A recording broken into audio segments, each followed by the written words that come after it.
menyampaikan tentang tahapan produksi Simplicia 7. Selamat menyaksikan. Oke.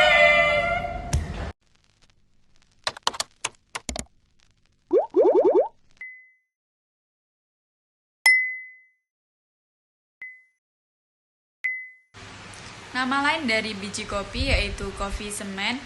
Nama tanaman asalnya yaitu kopi robusta atau biasa juga disebut kopi carnivora, termasuk Simplicia nabati dan termasuk dalam famili Rubiaceae.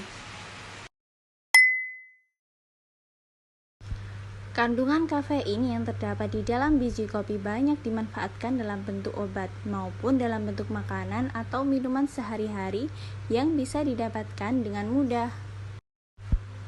Pengobatan penyakit infeksi yang disebabkan bakteri yang resisten terhadap antibiotik memerlukan produk baru yang memiliki potensi tinggi.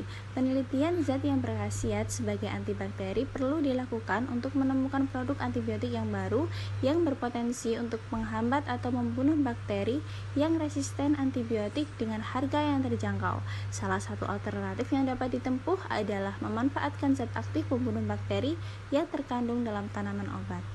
Mengandung berbagai jenis senyawa volatil seperti aldehida, fulvular, keton, alkohol, ester, asam forma, dan asam asetat. Selain senyawa volatil, dalam kopi juga terdapat kafein, senyawa fenolik, trigonelin, dan asam klorogenik yang dilaporkan memiliki aktivitas antimikroba. Yang ketiga yaitu pengolahan proses kering. Proses kering lebih sering digunakan untuk mengolah biji kopi robusta. Pertimbangannya karena biji kopi robusta tidak semahal arabica. Yang pertama yaitu panen. Pemanenan dilakukan dengan cara petik dan sortasi buah hijau. Buah merah dipetik secara fila pohon dengan memisahkan buah hijau secara manual. Nah, yang kedua yaitu sortasi buah kopi. Setelah buah kopi dipanen, segera lakukan sortasi. Pisahkan buah kopi dari kotoran, buah berpenyakit, dan buah cacat. Pisahkan pula buah yang berwarna merah dengan buah yang berwarna kuning atau hijau.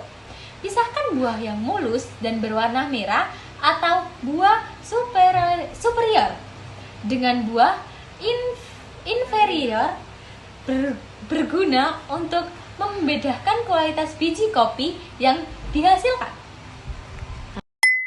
Nah, yang selanjutnya yaitu pengeringan. Jemur buah kopi yang telah disortir di atas lantai penjemuran secara merata. Ketebalan kopi yang dijemur hendaknya tidak lebih dari 4 cm. Lakukan kembalikan minimal 2 kali dalam 1 hari. Penjemuran biasanya memerlukan waktu sekitar 2 minggu dan akan menghasilkan buah kopi kering dengan kadar air 15%. Bila kadar air masih tinggi, lakukan penjemuran ulang hingga mencapai kadar air yang diinginkan. Yang keempat, pengupasan. Buah kopi yang telah kering siap untuk dikupas kulit buah dan kulit tanduknya.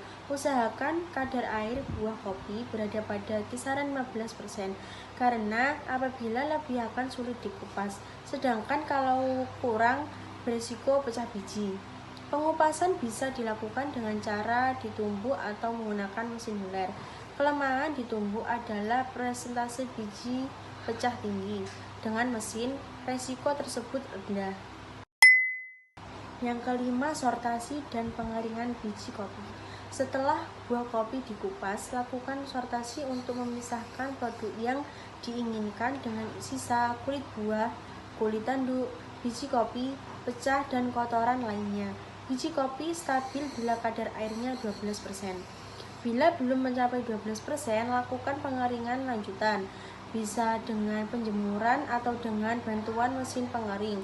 Apabila kadar air lebih dari angka tersebut, biji kopi akan mudah terserang jamur. Apabila kurang, biji kopi akan mudah menyerap air dari udara yang bisa mengubah aroma dan rasa kopi. Setelah mencapai kadar air kesetimbangan, biji kopi tersebut sudah bisa dikemas dan disimpan. Yang keenam, pengemasan dan penyimpanan. Kemas biji kopi dengan karung yang bersih dan jauhkan dari bau-bau. Untuk penyimpanan yang lama, tumbuk karung-karung tersebut di atas sebuah palet kayu setebal 10 cm. Berikan jarak tumpukan karung dengan dinding gudang.